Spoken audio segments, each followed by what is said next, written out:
How's everybody doing? I'm not gonna be long. I got 6 minutes. I am SugEasy. I'm from Houston, Texas.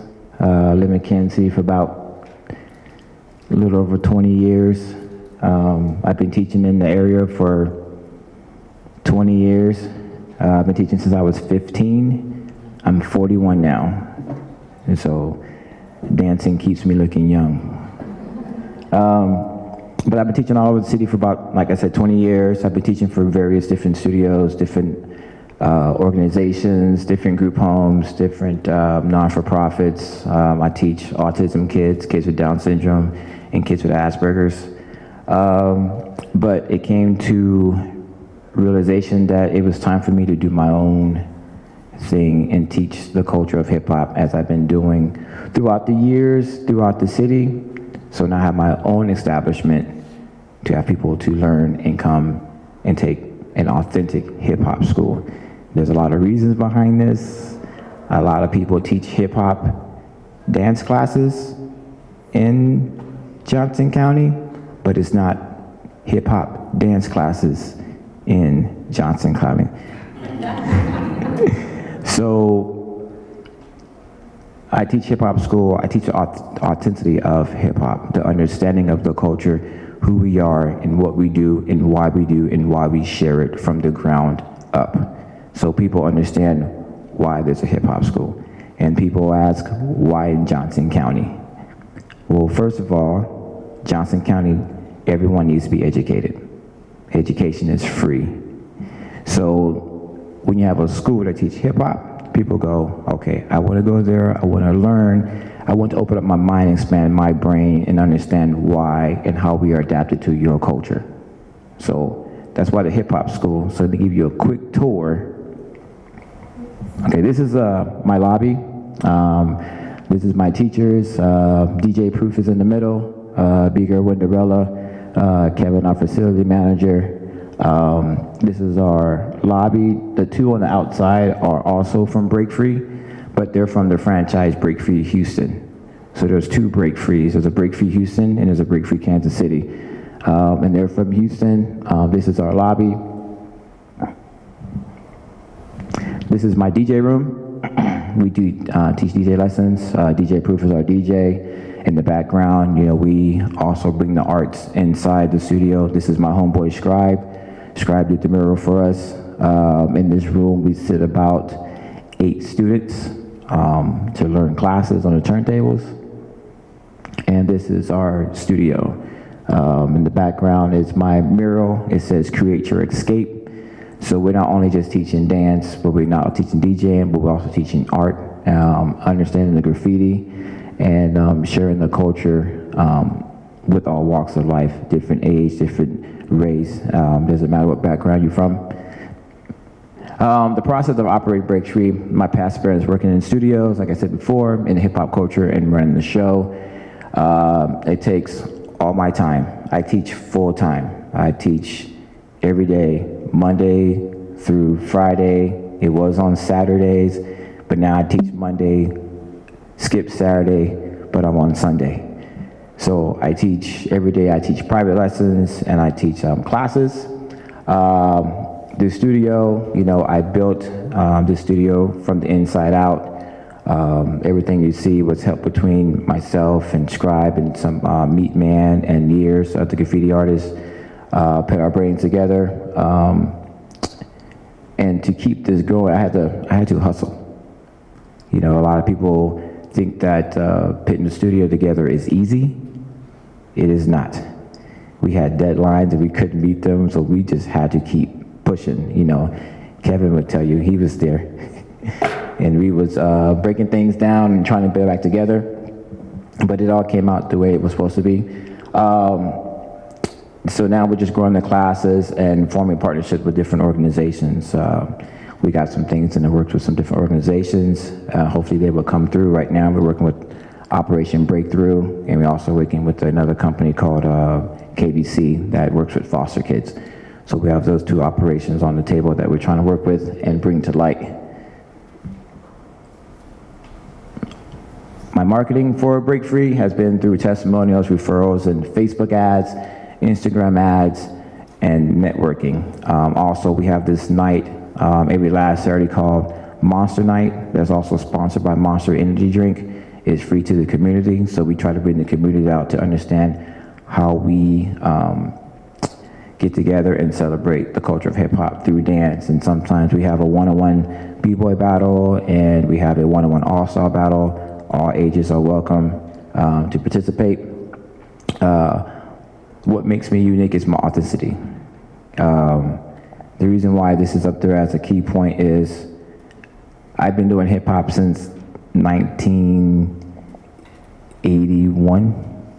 So I've been doing it for a long time, and I'd like to keep the crust on the pie with the lessons and education, understanding of what hip hop is.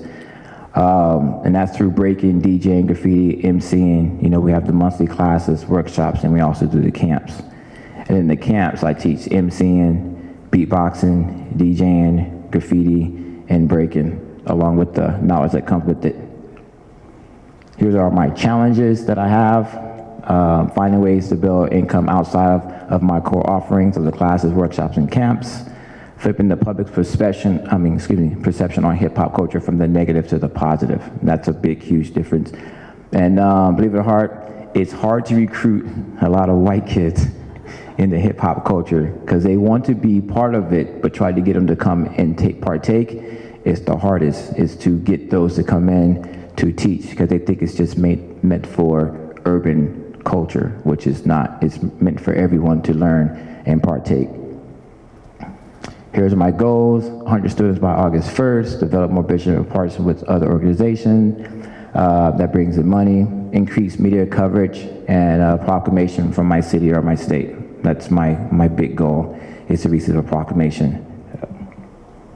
And here are my needs: social media marketing expert, a photographer, videographer, animator for videos and ads.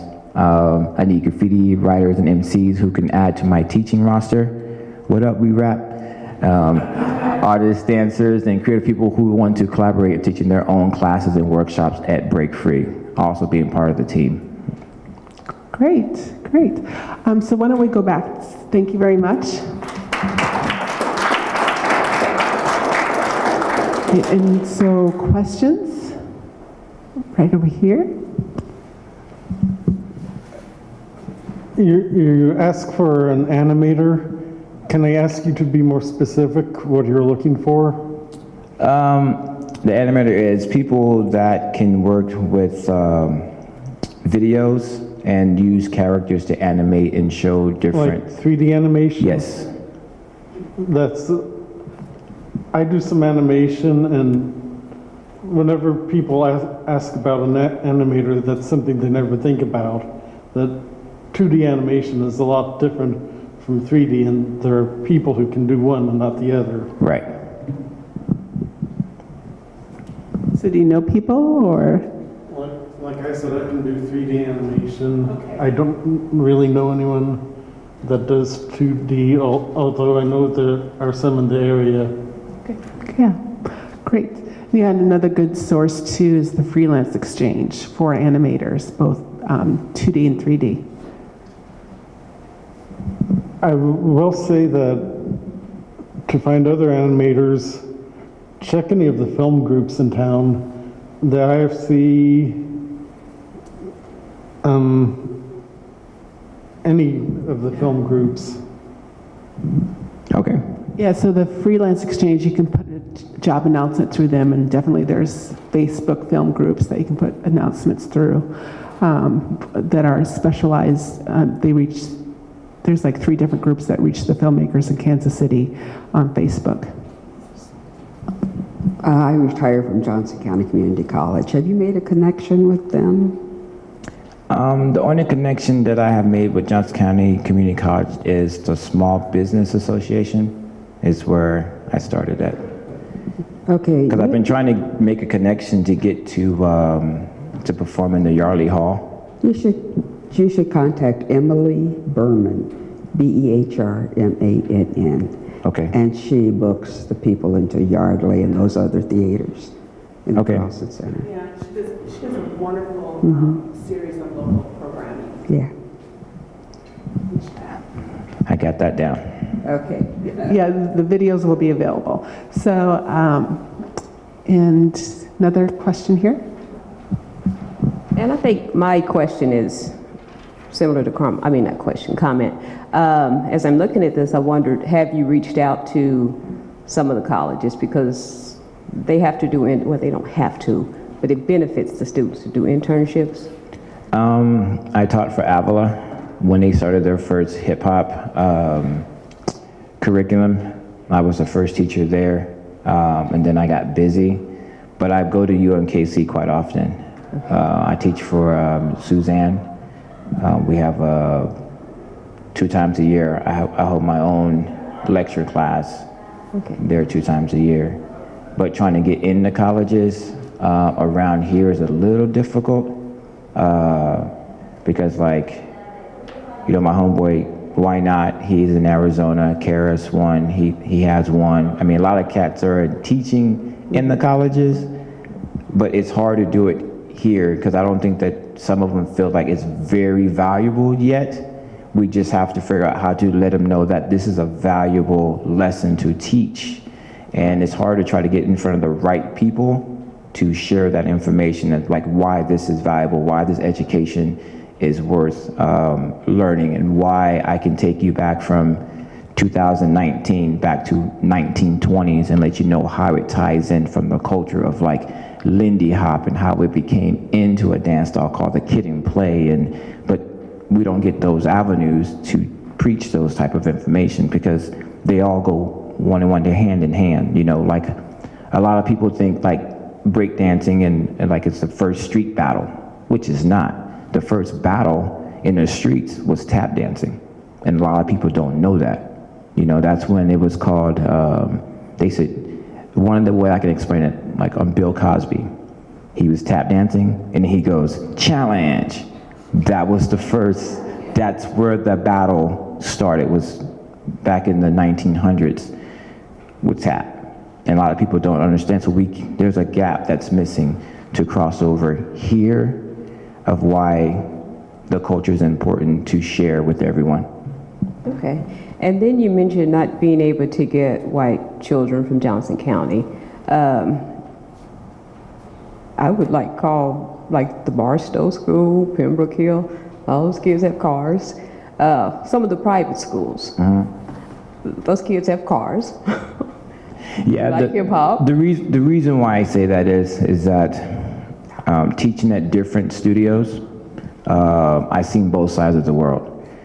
If I teach at a predominantly white school, most of the black kids don't go to that school because it's predominantly white. Then if I teach at a predominantly black school, most of the white kids don't go there because it's predominantly black.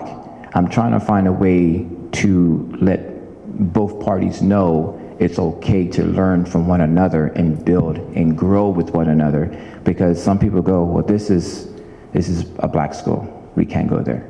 Like, you can go there. It's depending on what kind of education you're getting from there. You know, so I'm trying to bridge those gaps to let people understand that education is education. But you're teaching your classes in your studio, right? Yes, ma'am. So you do bring them over here? That's what I'm doing. Yeah. So, yeah, and you're also meeting with Johnson County Library, and definitely pump them for some referrals of where you can take your programs, and again, to just like rap experience. You know, you might have to do the programs outside first initially, but then bring them into your studio. So, other questions? Yes. I've noticed recently that there seems like there's a lot more awareness of appropriation of cultures that, you know, are not our own. Are you really seeing what you're teaching as an opportunity to combat that as well, because you're coming at it from truly understanding where that culture is coming from? And could that be a way to reach more of the white kids out in Johnson County, because maybe their parents are like, well, I don't want to seem like I'm appropriating this that's not mine? I haven't actually came across that, but I have came across where a parent will want to bring their kid, But then I have to sit there and sell them of why they have to be here, instead of just being a genuine school saying, you're more than welcome to come. I have to give a history lesson before they even sign up for the class for some of them. This is why your kid should do this. This is why your kid will grow from this. This is an education that will be a life lesson, you know, from here on out. You know, so I haven't had that issue yet. But the issue that I do have is that they always see it as a negative. They feel like their kid is going to go down the wrong path, or they watch too many, you know, videos where it is negative, or they hear the songs that is negative. You know, there is no conscious rap on the radio anymore. There is no stimulating the mind information on the radio. You know, so the parents see those things and go, well, I don't want my kid to be a part of that. We'll go over here. So I have to work extra hard to get them to come. There's also, and maybe someone can remind me, that there's a youth theater group in Southern Johnson County that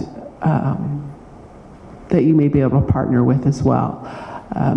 They put on some wonderful productions, but and they also can help you meet maybe some of the needs, or tell you how they've met some of the needs you're wanting to meet, and how to outreach to those populations within Johnson County you want to reach.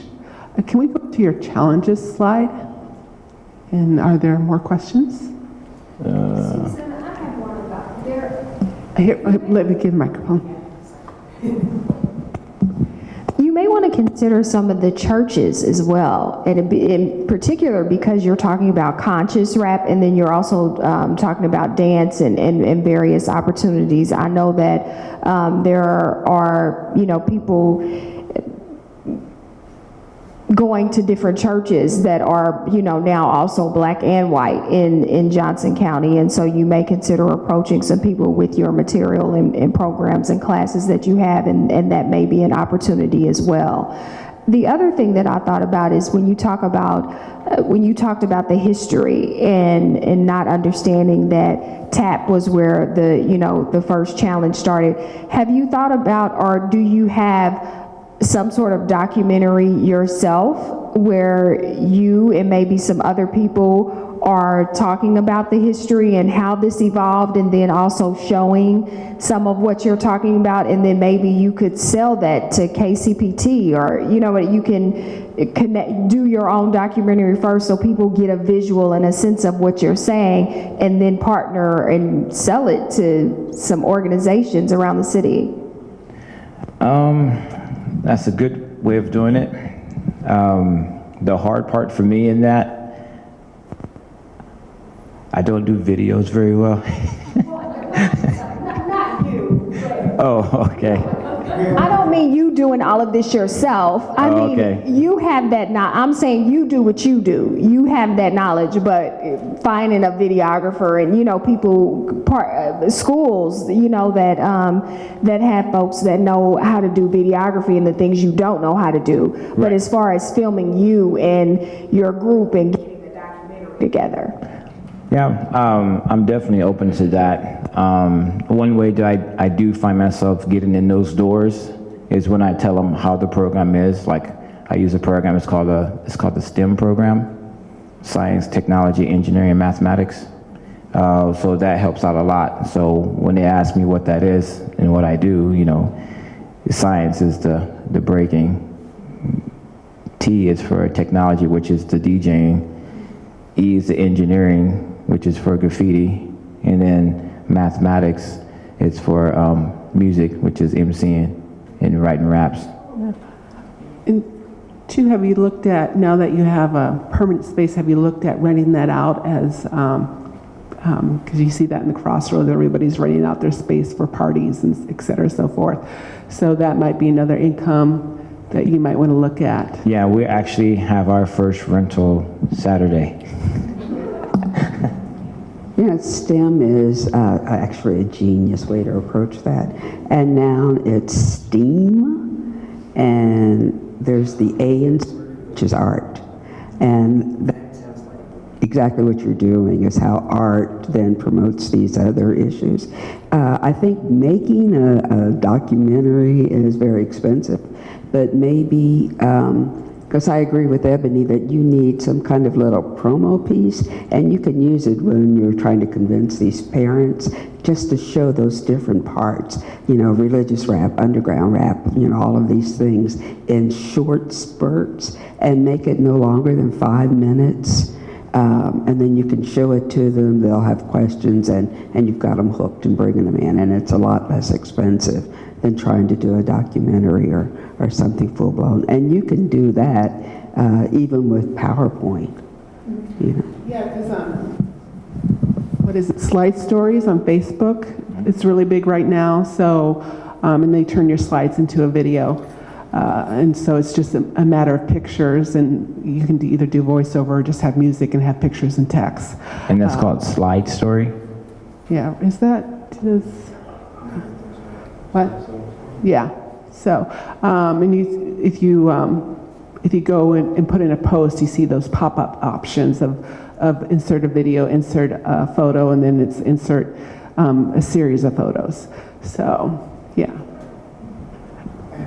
A suggestion for, one of the needs was a graffiti artist for teaching. And there was a presenter a couple of months ago that her work focused on graffiti and street art. Yeah. And I was like, because she has her own studio, but might not be bringing in full-time for space, but for teaching. I don't remember who it was. It was, yeah, she's part of the Artist Coalition too. It was Katrina Ravenel, and then of course there's Skype, or Psych, and Psych is also another good friend of mine. They're just so busy to have a location to just teach. Yeah, and I don't think Katrina's ever thought about teaching, so that might be something to propose to her. But yeah, she's definitely into graffiti. She actually travels the world and takes shots of graffiti and then uses those pictures as inspiration to create her own paintings. All right, so last question, and then we do have one more announcement I think you guys will be interested in hearing, but last question, what can we as an audience and a community do to help you that we haven't touched upon that you think you want to leave us with? I think you guys touched on a lot of things, gave out some good resources, good connections. Let's see. Well, you can put this in your calendar. The last Saturday of March, you can come down to my studio for Monster Night. It's free. It's a community night. It's a family fun event. You can bring your kids and your loved ones and different people from the community. It's from 7 to 10. And we just play hip-hop, R&B, and soul, and have a one-on-one B-Boy battle, one-on-one all-star battle. So everyone's welcome every last Saturday of the month. And they serve Monster drinks, right? Only for adults. Great. We do not promote Monster Energy towards kids. Okay. Well, great. Well, thank you very much. Whew.